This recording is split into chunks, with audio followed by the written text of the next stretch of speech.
Job, chapitre 40.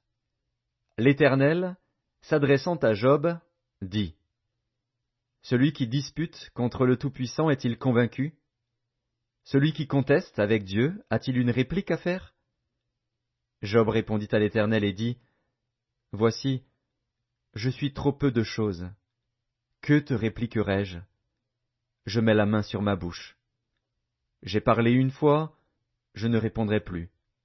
2 fois, je n'ajouterai rien.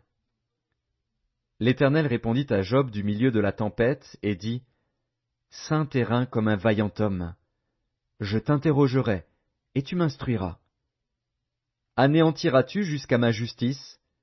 Me condamneras-tu pour te donner droit?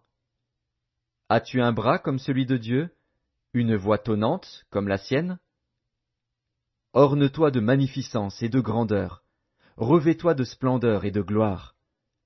Répands les flots de ta colère, et d'un regard abaisse les hautains. D'un regard humilie les hautains, écrase sur place les méchants. Cache-les tous ensemble dans la poussière, enferme leur front dans les ténèbres. Alors je rends hommage à la puissance de ta droite. Voici l'hippopotame, à qui j'ai donné la vie comme à toi. Il mange de l'herbe comme le bœuf. Le voici. Sa force est dans ses reins, et sa vigueur dans les muscles de son ventre. Il plie sa queue aussi ferme qu'un cèdre, les nerfs de ses cuisses sont entrelacés. Ses os sont des tubes d'airain, ses membres sont comme des barres de fer. Il est la première des œuvres de Dieu. Celui qui l'a fait l'a pourvu d'un glaive. Il trouve sa pâture dans les montagnes, où se jouent toutes les bêtes des champs. Il se couche sous les lotus, au milieu des roseaux et des marécages. Les lotus le couvrent de leur ombre, les saules du torrent l'environnent. Que le fleuve vienne à déborder, il ne s'enfuit pas.